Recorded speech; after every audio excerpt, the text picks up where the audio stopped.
Hello everyone, I'm going to be talking about Group 1's analysis and answering two of their questions. They looked at episode 1 titled Currahee, which follows the men of Easy Company training for 2 years.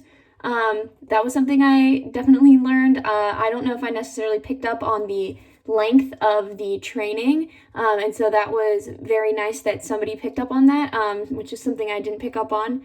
And then also the significance of Sobel making them run after they all eat a bunch of spaghetti, and kind of the different ways that Sobel and Winters approaches that. Sobel kind of takes that as like a power dynamic and wants the men not to get too happy that somebody else could be coming in and taking his power.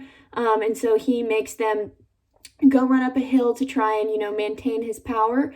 But in a weird kind of way, Winters takes that power back by running with them and showing that what a leader does is they go out and they suffer with the people they're leading, and they don't just maintain this power hold over them instead of using the men to get ahead. And then they also discussed how Winters lifts up the men on the day before the battle, and that really made me think about how he physically lifts them up when they are going into the plains that they will later paratroop out of, and how he's also metaphorically and mentally lifting them up by participating among them and really just mentally fortifying them along the way. I also learned that Currahee means we stand alone, which, as they said, seems contradictory at first, but then you understand that it's saying we stand alone, not I stand alone. And I also think by saying stand alone, it's trying to differentiate between us versus the enemy, or us versus other allies, and kind of create a sense of differentiation, even though they're all combined together in one unit. And then the big focus on the volunteer aspect was mentioned by this group, which shows the notion in America at the time that everybody needs to do their part to help with the war effort and no one is exempt.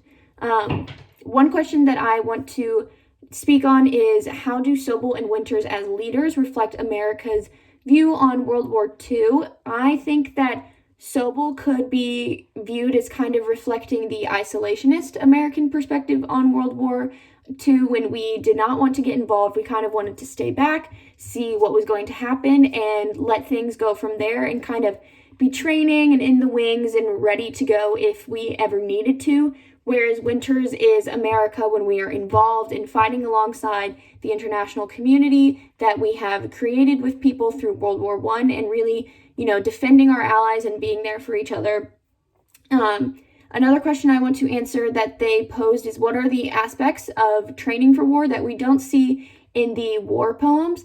And this is just one very minor thing, but one thing that I don't think we saw a lot of in the war poems was the importance of maps. Now we have, GPS on our phones. We don't even think about having to retain all of that crucial knowledge, and how important that was to them. And it also struck me as very overwhelming and strange that they weren't able to give them that information until the day before they were supposed to paratroop into the battleground. And it just made me think of oh my gosh, if you have to be so intelligent and have such a great, photographic memory to be able to remember that information, that is quite honestly very crucial in a situation like that, because you could walk half a mile and be going straight into enemy territory without knowing it if you get those maps mixed up. And so I think that that's definitely something that was very important in that kind of warfare, and something that wasn't touched upon very much in the other poems.